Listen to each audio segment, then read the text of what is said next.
Malgudi days के जो legendary writer थे आर के नारायणन, वो भी सिंपल लिखते हैं, पर उनको क्रिटिसिज्म नहीं झेलना पड़ा, तो आपको क्रिटिसिज्म क्यों झेलना पड़ा? मुझे अपने देश के कोने कोने में पहुंचना है। मैंने बहुत पहले कहा था कि मैं चाहता हूं कि मेरी किताबें स्लम्स में, एक दिन स्लम्स में लोग इंग्लिश की किताबें पढ़ेंगे। पिछले कुछ समय पर नजर डाले तो बॉलीवुड में कश्मीर फाइल चली, एक मूवी आई थी बीच में भूल भुलैया 2, वो भी चली, बाकी बॉलीवुड में कुछ ज्यादा चल नहीं रहा है। तो मैं आपसे बात करना चाहता हूँ, ये क्या बॉयकॉट बॉलीवुड का असर बहुत ज्यादा हो गया है? एरोगेंस अभी भी वही है वहाँ कि हम तो देवता हैं और कह रहे यार तुमसे तो यूट्यूबर बेटर है, तो वो उस वजह से वहाँ बाइकआउट लग रहा है। कंट्रोवर्सीज में भी क्या मजा आता है आपको? मैंने ये देखा है कि भाई आपके कमेंट्स के कारण आप बड़ी चर्चा में रहते हैं। चेतन भगत को कंट्रोवर्सी पसंद है या कंट्रोवर्सी को चेतन भगत? मैं न्यूज़पेपर में आर्टिकल्स लिखता हूँ, तो अब हर 2 हफ्ते बाद जो देश में हो रहा है उसके ऊपर मुझे लिखना है, और हमारा देश ही कंट्रोवर्शियल है। अभी क्या करें?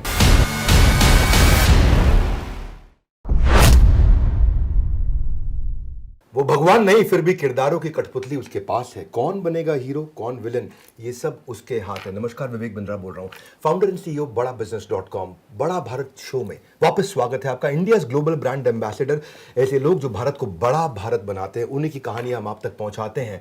और आज के हमारे मेहमान हैं, कॉल सेंटर की वन नाइट ने इन्हें ओवरनाइट स्टार बना दिया, लाइफ की 3 मिस्टेक्स ने करियर को टेक ऑफ करा दिया। 5 पॉइंट समवन नहीं, ये तो 10 on 10 है। हाफ गर्लफ्रेंड नहीं, पूरा देश इनकी राइटिंग का फैन है। स्टोरी टेलर और बेस्ट सेलर का ब्लेंड, इनकी हर स्टेटमेंट भी कर जाती है ट्रेंड। इनकी कहानियां फिल्म प्रोड्यूसर्स के लिए 100 करोड़ का सुपरहिट फॉर्मूला। बहुत बहुत स्वागत है चेतन भगत जी आपका।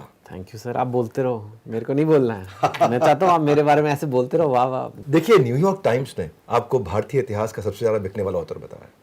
टाइम्स मैगजीन को उसको कई बार इंडिया में बड़ा वैल्यू देते हैं, लेकिन अच्छी बात यह है कि इन्होंने आपको they ranked you one of the world's 100 most influential people. बधाई उसके लिए। कुछ बिके ना बिके, 3 चीजें भारत में जरूर बिक जाती हैं, एक मारुति कार, दूसरी मैगी और तीसरी आपकी किताब। अरे सर, अरे सर, आपकी जो किताब थी ना 5 पॉइंट समवन, बेस्ट सेलर बनी है। और कहते हैं किस्मत का ताला कभी पहली चाबी से नहीं खुलता। अलादीन का चिराग, वो कहते हैं कि अलादीन का चिराग नहीं, चप्पल घिसनी पड़ती है। सक्सेस को जाने वाली सड़क कहीं रिजेक्शन के मोड़ से गुजरनी पड़ती है। तो क्या ये सच है कि पहली नॉवल के लिए लगभग आपको बहुत दिन तक पब्लिशर से खूब चक्कर काटने पड़े? मतलब पब्लिशिंग इंडस्ट्री का गढ़ दिल्ली है एक्चुअली, और उस टाइम पे दिल्ली में कम से कम 10-12 पब्लिशर होंगे, अब शायद थोड़े ज़्यादा, पता नहीं। मतलब उस टाइम मुझे ज़्यादा, जितने भी थे सबकी मैंने लिस्ट बनाई। और अगेन इंटरनेट तो था नहीं, तो ईमेल शायद थोड़ी बहुत स्टार्ट हुई थी जब मैंने बुक लिखी थी। This was like early 2000s and सबके पास मैंने गया अपनी किताब लेके, और सबने एक एक करके रिजेक्ट किया। नहीं सर, ये नहीं हो पाएगा, ये नहीं हो पाएगा। एक्चुअली उस टाइम पे लोग, वो अरुंधति रॉय की बुक आई थी 1997 में, God of small things, Vikram Seth थे, सलमान रश्दी थे, वो उस टाइप का राइटर सारे ढूंढ रहे थे। अब वो चेतन भगत की किताब जो ऐसे, मतलब प्रोफेसर की बेटी के साथ 3 इंजीनियरिंग कॉलेज के लड़के, एक का इश्क फरमा रहा है, मतलब ऐसे सुनने में लगता है ये क्या किताब है। अब ये क्या पता था कि वो किताब और उसकी जो फिल्म है वो इतिहास रचेगी, पर मतलब कोई छापना ही नहीं चाह रहा था। इतिहास रचना तो बहुत दूर की बात है। एंड बहुत, आज मैं हंस रहा हूँ, आज ये मेरी एक, मतलब मैं बड़ी किस्सा सुना रहा हूँ आपको, लेकिन जब खुद पे बीतती है, जो आप कह रहे हो, ये फेलियर की जर्नी, आपने तो बहुत लोगों को देखा है, बहुत लोगों को मोटिवेट किया है, आसान नहीं होता। आदमी एकदम टूटने पे आ जाता है कि गिव अप ही कर जाता है, छोड़ ही दो यार। अब एक ना आपसे कठोर प्रश्न भी करना चाहता हूं इसी विषय में, अगर आप अलाउ करें। देखिए, बिकते बहुत ज्यादा, आप स्टोरी टेलर भी हैं और स्टोरी सेलर भी हैं, मार्केटिंग के आप गुरु हैं, आपने अपनी किताबों को अच्छे से मार्केट किया है। पर इस सबके बावजूद भारत में एक तबका है जो आपको कभी कभी, क्षमा चाहता हूं, इंटेलेक्चुअल राइटर नहीं मानता। और वन इंडियन गर्ल के बारे में एक जर्नलिस्ट ने लिखा कि ये Rakhi Sawant of Indian literature है। आप उसे बताते हैं मैं सिंपल लिखता हूं, पर कई लोग इस पर थोड़ा क्रिटिसिज्म देते हैं। तो इंडिया में कहते हैं कि 2 प्रकार की इंग्लिश है, एक शशि थरूर वाली, एक चेतन भगत वाली है। हाँ, ये मैं नहीं बोला है, आपने बोला है। हाँ। तो अब इसमें मालगुडी डेज के जो लेजेंडरी राइटर थे आर के नारायणन, वो भी सिंपल लिखते हैं, पर उनको क्रिटिसिज्म नहीं झेलना पड़ा, तो आपको क्रिटिसिज्म क्यों झेलना पड़ा? एक दूसरा, चेतन भगत की राइटिंग में ऐसा क्या है कि चेतन का सी क्रिटिसिज्म को अट्रैक्ट कर गया? एक तो विवेक जी, आज मैं जिस स्टेज पे हूँ, अभी मैं 48 साल का हो गया हूँ, 10-15 साल पहले मेरे को फ़र्क भी पड़ता होगा। जो आपने एक पार्ट हिस्सा आपके सवाल का था कि क्या आपको उस तबके से अप्रूवल चाहिए, अब ज़िंदगी में हर कोई आपको नहीं पसंद करेगा, ठीक है। अब आप हर आदमी अपनी सास को इम्प्रेस करने में लगा रहेगा, तो फिर अगर सास आपको पसंद करे तो अच्छी बात है, ताने मारती है तो कब तक आप पूरी ज़िंदगी तो नहीं बिता सकते उनके ताने बंद कराने में, ठीक है। सास है तो ऐसे मेरी भी सासें हैं बहुत सारी, हालांकि वैसे मेरी एक्चुअल सास ताने नहीं मारती, लेकिन मतलब मैं ऐसे एक कह रहा हूँ कि एवरीबडी कांट, आपको ज़िंदगी में जैसे आप बड़े होते जाते हो आप रियलाइज़ करते हो कि आप सबको खुश नहीं रख सकते। आप अपनी तरफ से एक अच्छे इंसान बन सकते हो, एक पॉजिटिव इंटेंशन से जा सकते हो। मुझे अपने देश के कोने कोने में पहुंचना है। मैंने बहुत पहले कहा था कि मैं चाहता हूं कि मेरी किताबें स्लम्स में, एक दिन स्लम्स में लोग इंग्लिश की किताबें पढ़ेंगे। क्या बात है। और सच में ऐसा हुआ। वीडियो है यूट्यूब पे। हमने अमेजोन, जब मेरी बुक आई थी अमेजोन के साथ हमने वीडियो बनाया था। मैंने कहा सबसे सारे पिन कोड दिखाओ मुझे जहाँ पे प्री ऑर्डर आए, और मेरे को सबसे ऐसे दिखाओ। कहते धारावी में आया। तो हमने कहा चलो जाएंगे। मैं खुद पर्सनली किताब दे के आया। तो सो इट वॉज समथिंग। मैं गया, मैंने जाके उस लड़की से पूछा कि तुमने क्यों ऑर्डर की है। उसने बताया कि मैं पढ़ती हूँ आपकी बुक्स और मेरे को यही बुक्स समझ आती है इंग्लिश में। तो क्या उसको हक नहीं है कि उसके लिए भी कोई राइटर हो? उसका राइटर नहीं होना चाहिए। मैं इस तबके के लिए ही सब कुछ करते रहे, हम सब कुछ अपनी सासों के लिए ही करते रहे। और एक चीज़ बताऊंगा मैं, शायद इसमें आपके सक्सेस का भी ये रीज़न है। एक सबके लिए लेसन है लाइफ में, it is not that simple to be simple. ये बात जरा 2-3 बार सोचना कि it is not that simple to be simple. Simple वही इंसान हो सकता है जिसका माइंड में क्लैरिटी हो, जिसकी माइंड में थॉट प्रोसेस क्लीन हो, कि मेरे को ये पता है कि मैं ये कहना चाह रहा हूँ। जो गोलमोल करके बातें करते हैं वो इंप्रेसिव नहीं होते। ये गलत थिंकिंग है आपकी। चेतन जी, ये माइंड में क्लैरिटी, थॉट प्रोसेस में क्लैरिटी से मैं आपके थॉट प्रोसेस का एक्सेस ढूंढना चाह रहा हूँ। आप सोचते कैसे हो? एक सवाल देता हूँ मैं आपको। ये रणबीर कपूर ने संजू मूवी करी, दंगल करी, आमिर खान ने, इसको बोलते हैं बेसिकली मेथड एक्टिंग। और मेथड एक्टिंग में आप मेथड राइटिंग भी करते हैं। मैं देखा कि कहते हैं कि राइटर बनने के लिए दिल में होना चाहिए दर्द, लेकिन आपने दर्द को समझने के लिए वैक्सिंग करा बैठे हमारे ये मर्द। हाँ, आपने वैक्सिंग भी कराई कि मैं एक औरत के दर्द को समझ सकूं। ये मेथड राइटिंग की तरह हो गया। महिला की दृष्टि से लिखने में और उसके पेन को समझने में आपने वैक्सिंग कराई। मैं जब आपके बारे में पढ़ रहा था पहले, मैं आपसे मिलने से पहले थोड़ा पढ़ लूं। तो कहानी को अप्रोच आप कैसे करते हो? आपके टॉप कमांडमेंट्स क्या है? मैं आपको अपना बता देता हूँ बड़ा जल्दी में। मैं देखता हूँ हमेशा कि मेरा सेंट्रल मैसेज क्या है, सेंट्रल थीम क्या है, कोई यूजफुल अनयूजुअल इन्फॉर्मेशन दे रहा हूँ, कोई शेयरेबल कंटेंट दे रहा हूँ। मैं कम्युनिटी को टारगेट करने की कोशिश करता हूँ। मैं देखता हूँ इमोशन जनरेट हो रहा है नहीं, पॉइंटेड लर्निंग है कि नहीं, एक सेंट्रल थीम है कि नहीं। मैं आज चेतन भगत जी के मन में घुसना चाहता हूँ। वो कैसे सोचते हैं किताब लिखने से पहले? कुछ कुछ बातें जो आपने कही वो हैं, मतलब आप एक कहानी बता रहे हो तो आपको पता होना चाहिए कि क्या कहना क्या चाह रहे हो। कवि कहना क्या चाहते हैं, जो हमारे स्कूल में कहते हैं ना, कवि कहना क्या चाहते हैं, वो बच्चों से को लिखना, वो मतलब बच्चों को आसानी से आंसर हो जाना चाहिए कि ये कहना चाहते हैं। और या कई थोड़ा पागलपन है, जुनून है थोड़ा, कि अब लिख रहे हैं तो ऐसे लिखो कि वो किताब एकदम रियल लगे, वो कहानी एकदम रियल लगे आपको, जैसे लोग भूल ना पाए उस किरदार को, चाहे वो रैंचो हो, चाहे वो वन इंडियन गर्ल। तो जब वन इंडियन गर्ल किताब थी, मैं एक लड़की के पॉइंट ऑफ व्यू से लिख रहा था। वो मैंने चैलेंज लिया कि मैं एक लड़की की आवाज़ में किताब लिखूंगा। तो उसमें एक सीन है कि वो वैक्सिंग कराती है ज़िंदगी में पहली बार, क्योंकि उसने कभी कराई नहीं है, तो उसको दर्द होता है बहुत। तो मैंने कहा जब तक मैं नहीं कराऊंगा तो मुझे कैसे मैं वो सीन लिखूँ कि क्या फील होता है। लिख सकता हूँ इट वॉज वेरी पेनफुल, पर वो समझ नहीं आएगा।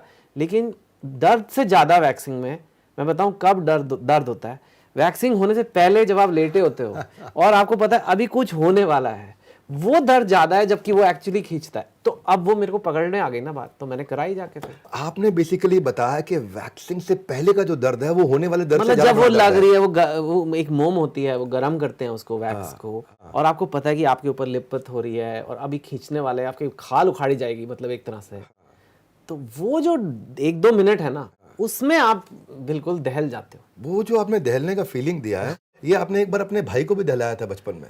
आपने ऐसी कहानी सुनाई अपने भाई को, इन्होंने बचपन में भाई को कहानी सुनाई, भाई कन्विंस भी हो गया कि तू हमारा सगा भाई है ही नहीं, तुझे तो कचरे के डब्बे से उठाया गया है, और जो है तेरे को मम्मी पापा कचरे के ढेर से लेकर, वो मान भी गए। तो आपकी खास बात ऐसी क्या है कि इतनी एंगेजिंग स्टोरी आप बनाते हैं? देखिए, जब मैं भी करता हूँ, कोशिश करते हैं कि हमको रियल लाइफ कनेक्ट लेके आए, जोक्स लेके आए, मेटाफर लेके आए, कुछ इमेजिनेशन लेके आए, कुछ इमोशन लेके आए, सरप्राइज, हुक, एक्साइटमेंट, कुछ ऐसा, लव, एम्पैथी, गोल्डन स्टेटमेंट। आपकी स्टोरी टेलिंग में कैसे इतनी कन्विक्शन है कि आज इंडिया के साथ साथ भारत भी आपसे जुड़ गया है? वही ऊपर वाले की शायद देना है। अब जैसे बैट मुझे भी आता है पकड़ना क्रीज पे, मैं भी थोड़ी बहुत क्रिकेट खेल सकता हूँ, लेकिन वो सचिन तेंदुलकर तो मैं नहीं बन सकता। तो अभी क्या है, वो भी वही बैट पकड़ता है, मैं भी वही करता हूँ, लेकिन वो घुमाता है तो कुछ और हो जाता है। तो वो एक कहीं ना कहीं भगवान ने कुछ वायरिंग कर दी है कि एक जब मैं कहानी बताता हूँ या कोई बात करता हूँ तो लोगों को विजुअलाइज हो जाता है कि एकदम हाँ ऐसे कराई होगी सर ने वैक्सिंग। हाँ। तो ऐसे में तो वो एक अच्छा, मेरे को नहीं पता था कि ये भी एक प्रोफेशन बन सकता है कि कहानीकार का। And I try to use it positively, I try to like, वही एम मैंने कहा लिख ही रहा हूँ तो क्यों ना कुछ नया किया जाए कि, और जिस लड़की ने आज तक किताब नहीं उठाई वो किताब उठाए, वो फ़ोन साइड पे करे और किताब उठा ले। ये जो कुछ नया करते हैं, मैं यहाँ इसको क्यों पकड़ता हूँ अगले प्रश्न के लिए, नया करते हैं। बहुत कम आर्टिस्ट है, राइटर हैं जो रेलेवेंट रहते हैं, जो कुछ नया करते हैं 10-15 साल के बाद भी रेलेवेंट रहते हैं। आज जमाना बदल गया, स्मार्टफोन का जमाना है, और तब भी आप किताब बेच रहे हो स्मार्टफोन के और जमाने में। आपके किताब शो में बेच रहे बैठे हैं, इतने बड़े शो में मेरे को बुलाया गया, तो कहीं ना कहीं मैं भी, मेरी टीम ने भी कहा चलो भाई, मतलब मेरी पहली किताब, आप सही कह रहे हैं, नॉर्मली जो राइटर होते हैं उनकी एक किताब हिट होती है, वो उसी पे ही उनकी पूरी ज़िंदगी की ब्रांड चल जाती है कि हाँ इन्होंने वो लिखी थी। मैं वो भी कोई कम नहीं है मैं उनकी, लेकिन जो रोज़ के रोज़ 20 साल से मेरी किताबें आई हुई हैं, फिल्में आई हुई हैं, और कुछ लगे रहना और नया, वो तभी होता है जब कुछ नया करना है। और एक उसका प्रूफ ये है कि आज आपके शो में आपने आज 2022 में मुझे बुलाया है। ये आपकी विनम्रता है, आपका ओहदा बहुत बड़ा है देश में, और मुझे लगता है कि आप कंटिन्यूस एक्सपेरिमेंट करते रहे। देखिए रोमांटिक स्टोरी टेलिंग आपने बनाया, लेकिन उसके बाद अब आपने मर्डर मिस्ट्री पे गए, ये बड़ा एक्सपेरिमेंट मैंने महसूस किया, क्योंकि वो अलग जॉनर अलग है, बिल्कुल अलग है। और इस जॉनर को छोड़ करके आपने स्टारडम में जाने के लिए इतना नया कुछ किया, मैं उसके बारे में जानना चाहता हूँ, क्योंकि एक स्टाइल होता है एक आदमी का। और just to be clear, murder mystery लिखने के लिए मैंने मर्डर नहीं किया, हाँ, वैक्सिंग के लिए किया था वो, पर ये नहीं कि मतलब इतना मेथड आ गया कि यार मर्डर मिस्ट्री कैसे लिखोगे जब तक मर्डर नहीं करा, तो वो नहीं। एक्चुअली खुद ही बदलना पड़ता है विवेक जी, एक्चुअली ऑडियंस को पता भी नहीं होता कब वो आपसे उब जाएंगे। तो हालांकि जब वो, मैं एकदम लव स्टोरी पे टॉप पे था, हाफ गर्लफ्रेंड मेरी लास्ट लव स्टोरी थी एक तरह से, यू कैन से। फिर मैंने कहा अभी कुछ बदलना होगा, देन मैंने एक लड़की की किताब में बुक लिखी, वो वन इंडियन गर्ल थी जो अभी बात कर रहे थे, और फिर मैंने कहा कि अभी ज़माना बदल गया। आप खुद ही सोचो, पहले हम लव स्टोरीज देखने सिनेमा वगैरह जाते थे, काफ़ी था पता लगना कि लड़के को लड़की मिली या नहीं। आजकल लोगों को इतना इंटरेस्ट नहीं है, आजकल लोगों का लड़के ने लड़की का मर्डर किया या नहीं, और उसमें लव स्टोरी डाल दी जाए, उसमें भी लव स्टोरी है, लेकिन वो पन्ने पलटने पे मजबूर कर देती है कि मर्डरर कौन है। जैसे जैसे वक्त बीतता जा रहा है, जैसे जैसे डेटा सस्ता होता गया, लोगों की किताबें पढ़ने में ज़्यादा डिफ़िकल्टी होती है, अटेंशन डालने में, अपना ध्यान वहाँ रखने में। तो मैंने कहा किताब को और ज़्यादा मस्त बनाना पड़ेगा, और ज़्यादा इंटरेस्टिंग बनाना पड़ेगा। तो उसके लिए उसमें लव स्टोरी भी है और एक और तड़का भी है जो मर्डर मिस्ट्री। आप आज के यूथ को मैं देख रहा हूँ, समझने की कोशिश करते हैं, उसको वीडियो देख रहा है, अटेंशन स्पैन कम हो रहा है। 3 इडियट्स एक ऐसी मूवी बनाई जिसने सब रिकॉर्ड्स तोड़े, सबको पता है, मेरे लिए इंस्पिरेशन है। मैं दोबारा बोलूंगा, वो एस्पिरेशन बन गया है। कहाँ से आया था वो, बहती हवा सा था वो। इस गाने में बड़ी गहराई है, क्योंकि उसने एजुकेशन सिस्टम के पुराने मेथड को तोड़ करके आपने दिखाया है। और मैं ये कहना चाहता हूँ कि इतने फिक्स कॉन्सेप्ट्स की पढ़ाई थी, एजुकेशन सिस्टम पे बात कर लेते हैं जरा। फिक्स कॉन्सेप्ट है, क्लासरूम बेस्ड थ्योरेटिकल अप्रोच है, लाइफ एक रेस है, पेरेंटल प्रेशर है, सुसाइड, बहुत सी ऐसी चीज़ें। लेकिन आपने प्रीमियर इंस्टीट्यूशन से पढ़ाई करी, खुद IIT IIM सब खूब बढ़िया पढ़ाई करी, लेकिन आज का स्टूडेंट जो आपको सुन रहा है उसके लिए क्या एक मैसेज है कि वो दोनों नाव पे सवार होकर के कैसे चलेगा? क्योंकि आपने दूसरी नाव भी पकड़ी, पढ़ाई भी करी, प्रेम भी किया। अब वो या प्रेम कर ले या पढ़ाई कर ले, और अगर दोनों चीज़ों को आप साथ में लेके चल रहे हैं तो यानी कि एक, क्योंकि देखिए आपने अपने पैशन को भी परस्यू किया एजुकेशन के अलावा, आप बाहर निकले। आज के स्टूडेंट को क्या मैसेज देना चाहते हैं? देखिए, आप आइडियली तो जैसे आप कह रहे हो कि आप नाव में सब कुछ लेकर चलो, प्यार गर्लफ्रेंड भी बना लो और जॉब के लिए भी ट्राई करते रहो, हो सकता है और होना भी चाहिए। लेकिन क्योंकि ये मैं एज अ रिस्पॉन्सिबल पर्सन, जो लोग आपका शो देख रहे हैं, कई लोग बहुत यंग हैं, उन यंग लोगों को मैं कहूँगा, अगर आपको नाव बैलेंस नहीं हो रही है, अगर आपसे नहीं हो रहा है, तो पहले करियर पे, जॉब पे, अपने मनी मेकिंग पे, जो भी बिजनेस पे, उस पर फोकस दो। क्यों? क्योंकि सिंपल सी बात है, जॉब होगी तो आपको लड़की मिल जाएगी। लेकिन आपके खुद के किरदार से क्या सीखे वो? क्योंकि आपका किरदार थोड़ा अलग रहा है। आपका किरदार तो ये रहा है कि आपकी शादी इतनी, लव स्टोरी इतनी पॉपुलर रही कि रणबीर ने बोला कि भैया दीपिका और मेरी शादी भी चेतन भगत जैसी है। आई एग्री, एंड या इट्स नाइस कि मेरी लव स्टोरी भी थी और वो भी था, पर मैं ये नहीं कह रहा मैंने सब कुछ सही करा है। मतलब जस्ट ये नहीं कि जस्ट बिकॉज मैंने कुछ लाइफ में सक्सेस पा लिया तो मैंने हर चीज़ लाइफ में सही करी है। मैंने बहुत जल्दी शादी करी, मैं आपको ऑनेस्टली बता रहा हूँ, इतनी जल्दी मत करो। 24 था मैं, ये कोई उम्र है, यू नो। हालांकि मैंने अपनी एजुकेशन कर ली थी, IIT IIM कर लिया था, मैं बैंक में जॉब लगी हुई थी, सो दैट वे मैंने भी वो जो आपको फंडा बताया, करियर पहले शादी बाद में, वो किया। लेकिन 24 तक करियर नहीं बनता है। आई मीन इट्स ओके, जल्दी क्या है, मेरे को आज ऐसा लगता है। That's lovely. लेकिन देखो, कॉलेज के स्टूडेंट के लिए ये बड़ा कंफ्यूजन है। अगर आपकी लाइफ से सीखे, आपकी बातों से सीखे, तो देखो क्या कहते हैं कॉलेज स्टूडेंट, हर जब देखिए एक तरफ एग्जाम हो सिर पर और वहां से लड़की का फोन आ जाए, मम्मी पापा नहीं है घर पर। एक तरफ एग्जाम हो सर पर, वो घर पे इनवाइट करे, मम्मी पापा नहीं है घर पर। ऐसे में दिल और दिमाग का बैलेंस कैसे बनाएं? वो रूठ जाएगी, उसे कैसे समझाएं? और अब क्या उसकी तरफ ध्यान लगाएं, या फिर जो अब आपने नया सीख दिया कि करियर को आगे बढ़ाएं? अब डिपेंड करता है, मम्मी पापा कभी कभी बाहर जाते हैं या रोज जाते हैं। I mean I am being really honest. मैं अपने अगर वो कभी कभी जाते हैं तो फिर चले जाओ घर, फिर आके रात भर पढ़ना। पर अगर ऐसा मौका बार बार आता रहता है तो फिर यू नो। लेकिन आंसर आपने दे दिया, अगर दो नाव नहीं चल रही हैं तो पहले एक नाव को पकड़ लो। पहले career not just career, your own life. Even ये सिर्फ लड़कों को नहीं कह रहा हूँ, मैं लड़कियों को भी कह रहा हूँ। Your own self development, it's not just career. आपकी हेल्थ, आपका फिटनेस, आपके लाइक और भी रिलेशनशिप होते हैं ना, आशिकी के अलावा भी दुनिया में रिश्ते हैं कि नहीं है, तो वो आपके फ्रेंड्स, आपकी मदर, आपके फादर, आपके रिलेटिव, आपकी जॉब, आपका करियर, वो सब पे पहले आप ध्यान देते रहो। तो मेरा ये मानना है कि भगवान कृष्ण की जब गीता भी हो तो कहते हैं कि गुरु की बात को सुनो, उसको कॉपी मत करो, है ना। आपको कॉपी करने से नुकसान हो सकता है, लेकिन आपकी बात को मानने से फ़ायदा होगा। क्योंकि मैं देख रहा हूँ कि आपने अभी यूट्यूब चैनल भी बनाया है, आप रेलेवेंट रहने की कोशिश कर रहे हैं, how to manage stress, skills to succeed, fitness tips पे भी बात कर रहे हैं। वहाँ हमारे बहुत सारे सब्सक्राइबर हैं, आप जाकर के सर को भी सब्सक्राइब करिए, चेतन जी को भी, how to be happy, how to handle breakups, अपने कई चीज़ें कर रहे हैं। Thank you so much for mentioning my channel. नहीं क्यों नहीं, जाके सब्सक्राइब करें, सीखेंगे आपसे चेतन भगत जी से, क्योंकि ऐसा माइंड को एक्सेस मिल रहा है आपको। पर आपने ये एक्सपेरिमेंट किया, मैंने देखा किसी और ऑथर ने ऐसा एक्सपेरिमेंट नहीं किया। आपको लगता है कि रेलेवेंट बने रहने के लिए यूट्यूब के थ्रू जाना चाहिए? देखिए, मैं शुरू से ही अपने आप को सिर्फ ऑथर देखा नहीं। वो तो मेरी बुक्स बहुत चल गई, लेकिन कभी फिल्म्स भी चल रही हैं, कभी टीवी भी हो रहा है, कभी न्यूज़पेपर में आर्टिकल्स भी आ रहे हैं। मेरा काम कहानियाँ बताना है, मेरा काम अपनी नॉलेज शेयर करना है। एक ऐसी एज पे आ जाते हो तुम, I am at 48 now, 10 best seller हो गई हैं, 5-6 पिक्चरें हो गई हैं, अब चलो मैं 2 और लिख लूँगा, ओके, उसमें 3-4 साल चले जाएंगे। तो चेतन भगत का इंट्रोडक्शन होगा, इन्होंने 12 किताबें लिखी हैं, 10 की जगह 12 हो जाएगा। लेकिन वो 3-4 साल में अगर जो इंडिया के यूथ हैं उनको मैं मोटिवेट कर दूँ, उनको कुछ लाभ पहुंचा दूं, उनको कुछ, जैसे आपने कहा, आपकी सोच से शायद उनका कुछ फायदा हो जाए, तो it's worth more satisfying to me. It's not so much for money और एनीथिंग। मेरे को मजा आता है करने में। कंट्रोवर्सीज में भी क्या मजा आता है आपको? मैंने ये देखा है कि भाई आपके कमेंट्स के कारण आप बड़ी चर्चा में रहते हैं। और या तो ये देखिए, ये मार्केटिंग स्टंट है या आपका बिलीफ है जिसको आप आगे लेकर के आते हैं। क्योंकि ज्ञानवापी मस्जिद के विवाद में आपने बोला mosque plus temple should become मॉस्पिल। दूसरा चीज मैं देख रहा हूँ कि जहां मंदिर मस्जिद एक जगह पे आप बोल रहे हैं कि भाई दोनों को एक ही स्ट्रक्चर कर दो। फिर लव जिहाद पे आप बात कर रहे हैं, अवार्ड वापसी पे आप बात कर रहे हैं। चेतन भगत को कंट्रोवर्सी पसंद है या कंट्रोवर्सी को चेतन भगत? मतलब मैं न्यूज़पेपर में आर्टिकल्स लिखता हूँ, तो अब हर 2 हफ्ते बाद जो देश में हो रहा है उसके ऊपर मुझे लिखना है, और हमारा देश ही कंट्रोवर्शियल है।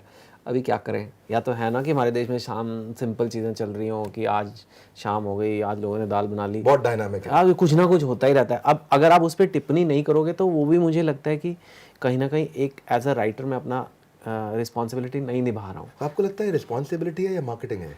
मार्केटिंग इसमें नहीं है एक्चुअली, क्योंकि इतना कोई खास फायदा नहीं था। मुझे क्या अभी मार्केटिंग की ज़रूरत है, मतलब आई मीन एज सच इतना कोई, और ऐसे वे में मुझे लगता है कि कहीं ना कहीं अपनी, मैं कोशिश नहीं करता कंट्रोवर्सी करने की, पर अपनी जो बात है वो दिल की कहनी चाहिए। और जो भी बात होती है, मेरी ये इंटेंशन होती है, इससे क्या मेरे देश को फ़ायदा होगा, इससे क्या हमारी सोसाइटी बेटर होगी। और हो सकता है मैं शायद गलत भी हूँ, मैं भी एक इंसान हूँ, मेरी भी एक राय है वो, और मैं अपनी राय लोगों के सामने रख रहा हूँ। लेकिन अगर वो राय डिस्कस हो रही है, अगर वो राय के ऊपर कंट्रोवर्सी भी हो रही है, तो दैट मीन्स वो राय कहीं ना कहीं लोगों को टच कर रही है। पिछले कुछ समय पर नजर डाले तो बॉलीवुड में कश्मीर फाइल चली, एक मूवी आई थी बीच में भूल भुलैया 2, वो भी चली। बाकी बॉलीवुड में कुछ ज़्यादा चल नहीं रहा है। तो हैरानी की बात है, साउथ सिनेमा पीक पे है, वहाँ पुष्पा भी चली, KGF भी चली, RRR भी चली। तो मैं आपसे बात करना चाहता हूँ, ये क्या बॉयकॉट बॉलीवुड का असर बहुत ज़्यादा हो गया है? अच्छा, नॉवल लिखना या बॉलीवुड के स्क्रिप्ट स्क्रीन प्ले लिखना, ज्यादा मजा किसमें आता है? शुरुआत में कभी पेरेंट्स ने कहा कि राइटिंग नहीं भैया, नौकरी कर लो, नहीं तो बाद में छोले भटूरे बेचने पड़ेंगे। चेतन भगत की राइटिंग से कुछ लोगों को गुस्सा आता है, लेकिन चेतन भगत को गुस्सा कब आता है?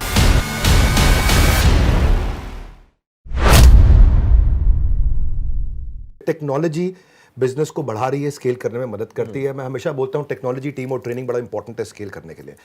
आप बड़ा बिजनेस प्लेटफॉर्म पे आए हैं, आज बड़ा भारत शो में आए हैं, और हम लोग हज़ारों लाखों करोड़ों एंटरप्रेन्योर्स की लाइफ बदल चुके हैं अब तक।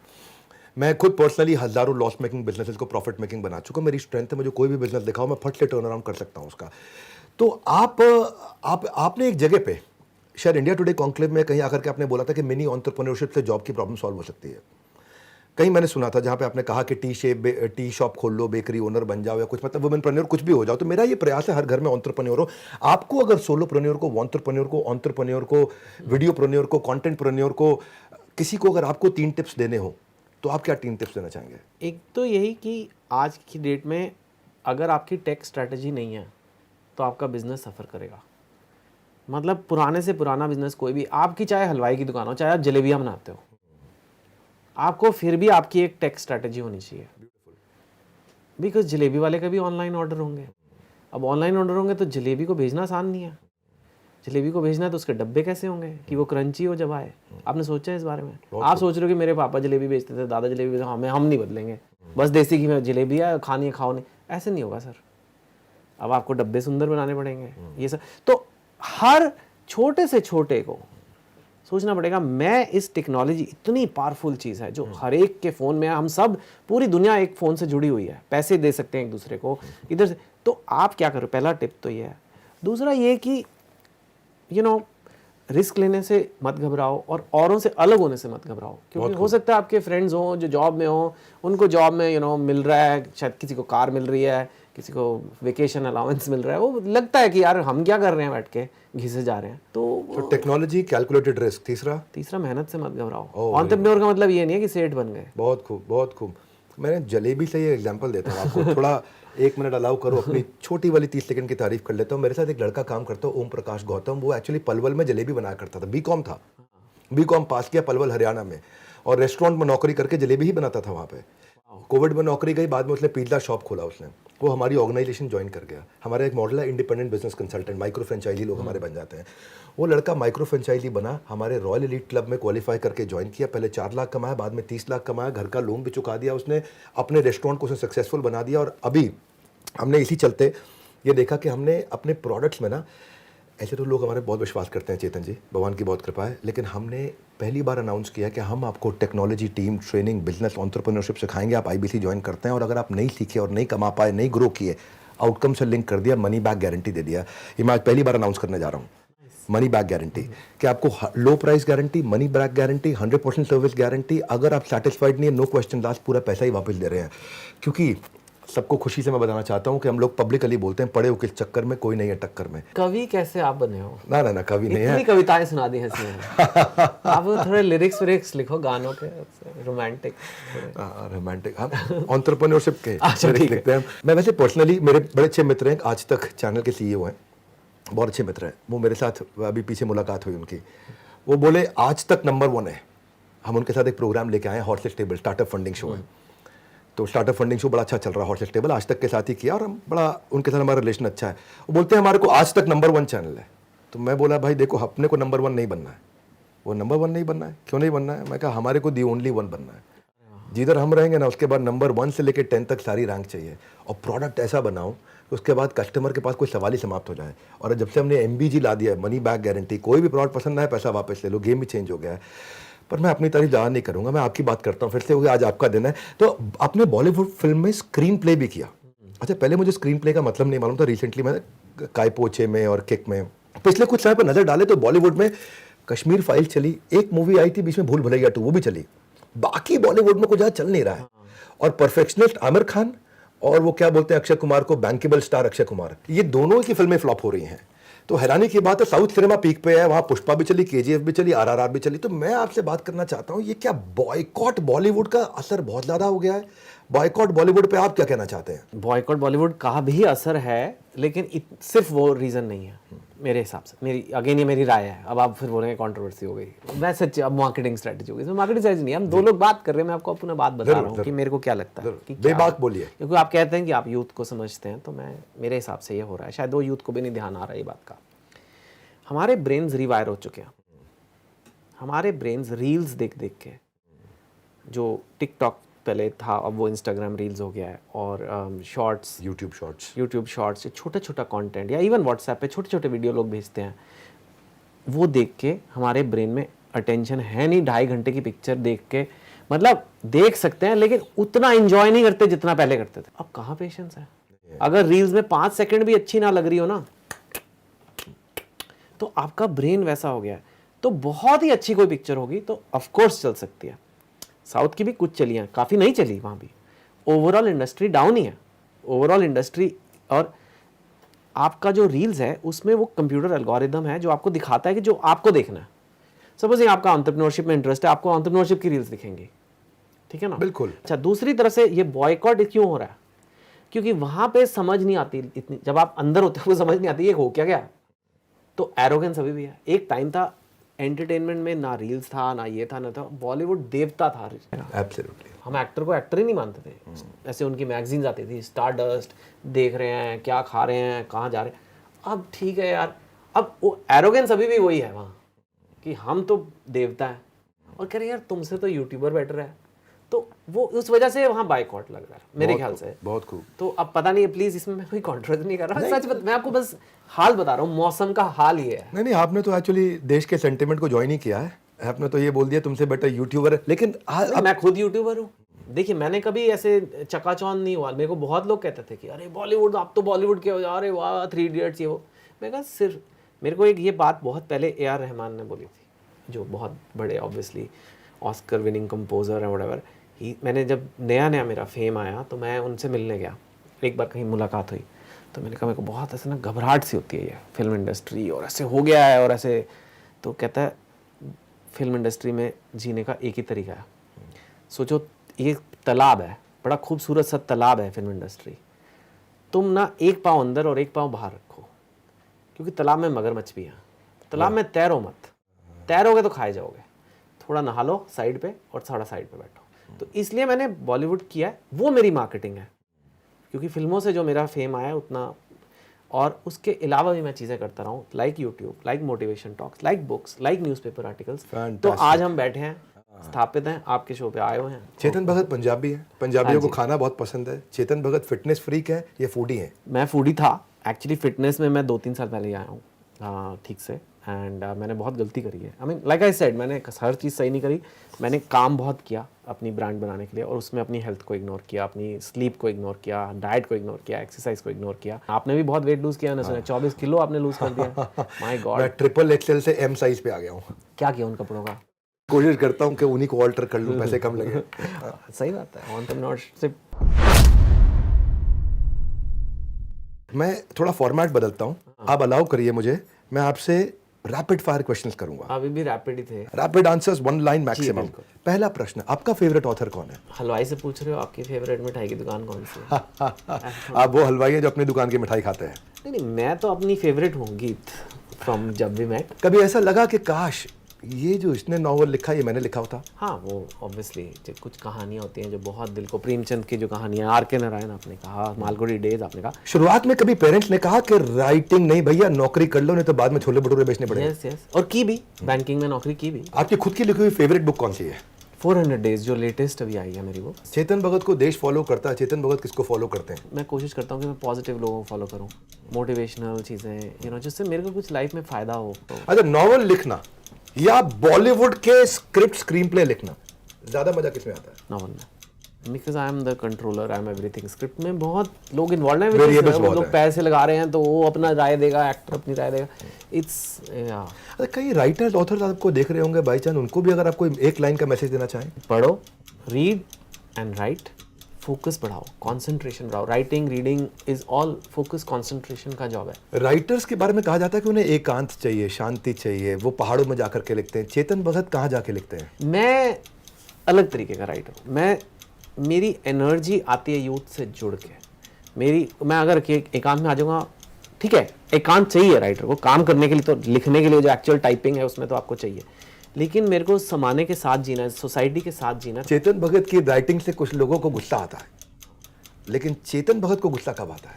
गुस्सा पहले मेरे को आता था इन सब चीज़ों से, कि किसी ने क्रिटिकल रिव्यू दे दिया, अनफेयर। जब भी आपके साथ कुछ अनफेयर होता है, जैसे आपके बिजनेस की कोई ऐसी बुराई कर दे जो अनफेयर है, तो बहुत दुख होता है कि यार ये क्या गलत क्या कह रहे हो, ऐसा तो नहीं है।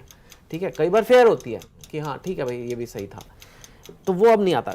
अगर मुझे आप सच में पूछो तो मुझे गुस्सा इस बात पे आता है जब हमारे देश का यूथ जो है वो अपना टाइम वेस्ट करता है फ़ोन पे। अच्छा, एक रोमांटिक ऑथर, हाफ गर्लफ्रेंड को रेफर कर रहा हूँ, एक रोमांटिक ऑथर की लाइफ में क्या कभी कोई हाफ गर्लफ्रेंड भी आई थी आपकी वाइफ के अलावा? इंडिया में कोई लड़का नहीं है जिसकी हाफ गर्लफ्रेंड ना बनी हो। इंडिया में हाफ गर्लफ्रेंड ही ज़्यादा बनती है, फुल तो कभी कभी बन जाती है बाय चांस, मोस्टली हाफ ही रह जाती है। तो आप ये कहना चाहते हैं आपकी भी थी? चलिए ठीक है, आगे बढ़ते हैं। ऐसी कोई कंट्रोवर्सी जिसने आपको दुखी किया? हाँ, एक बार बहुत पहले 3 इडियट्स के नेमिंग पे हुई थी, दैट रियली अफेक्टेड मी। मुझे याद है, ठीक से नाम नहीं दे रहे थे और तब मैं नया था, तब मैं थोड़ा लड़ना भी नहीं जानता था। अब नहीं इतना आसान मुझसे लड़ना, मतलब मैं लड़ूंगा वापस, शायद हार जाऊं, पता नहीं। बहुत सुंदर। देखिए चेतन जी, आज तक हमने आपको केवल किताबों में सिर्फ बोलते देखा, एनिमेटेड कार्टून्स में, फिल्मों में, लेकिन आज आपके मुंह से आपके सिर्फ सुनाई हुई बातों को हमने जब सुना है तो हम उसको विजुअलाइज भी कर पाए हैं। आज आपकी बातों को हम विजुअलाइज कर पाए। कहते हैं कि समय न रोका जा सकता है, न खरीदा जा सकता है, समय को केवल बांधा जा सकता है। आज आपने न केवल समय को बांधा है, बल्कि आपने समा को भी बांधा और बनाया है। हमारे शो पे आने के लिए एक तो आपका बहुत बहुत धन्यवाद। More power to you and your pen. लिखते रहे आप ऐसे ही, जैसे नल नील ने लिखा था भगवान राम का नाम, दुनिया की कोई ताकत डुबा ना पाए चेतन भगत का नाम। सर मैं कविता तो नहीं बोलूँगा, पर आपको बस यही बोलूँगा कि हम सब चाहते हैं हमारा देश अमीर हो जाए, है ना, हम डेवलप्ड कंट्री बन जाए। कैसे बनेंगे? सरकार नहीं बना सकती। सरकार कितना करेगी? सरकार टैक्स कलेक्ट करती है, थोड़ी स्कीम बना देगी, थोड़ा बांट देगी, वो ठीक है, थोड़ा एक लिमिटेड रोल है। जब लोग अमीर होंगे तो देश अमीर हो जाएगा। एब्सोल्युटली। लोग कैसे अमीर होंगे? एंटरप्रेन्योरशिप करके, अपने बिजनेस को डबल ट्रिपल 10 गुना करके, और उसमें आप लोगों की मदद कर रहे हो। उसका मतलब है कि आप लोगों को अमीर बनाने में मदद कर रहे हो। उसका मतलब है आप देश को अमीर बनाने में मदद कर रहे हो, देश को डेवलप करने में मदद कर रहे हो, और इंडिया को एक जगह पहुंचाने में मदद कर रहे हो। तो उसके लिए मैं आपका शुक्रगुजार। बहुत बहुत धन्यवाद। This means a lot to us. और ऐसे ही आप भी बेस्ट से बेस्ट सेलिंग हो आपका हर एक काम, और देश दुनिया में हमेशा बना रहे चेतन भगत का नाम। हम तो हमेशा ही आशा करेंगे, बहुत प्रेम से करेंगे, दिल से, दिल खोल के करेंगे, पब्लिकली हमेशा करेंगे। और आप भी कमेंट करिए कि आपको इस वीडियो में क्या लर्निंग पसंद आई। अगले एपिसोड बड़ा भारत शो में आप किसको देखना चाहते हैं, बस थोड़ा सा इंतजार। आ गया एक और बड़ा बुधवार। हमारे साथ जुड़े रहने के लिए, चेतन भगत जी की बेबाक बातों को पूरा सुनने के लिए, इस वीडियो को सब तक पहुंचाने के लिए आप सबका हृदय की गहराई से प्रेम पूर्वक धन्यवाद। चेतन जी, आपका विशेष धन्यवाद।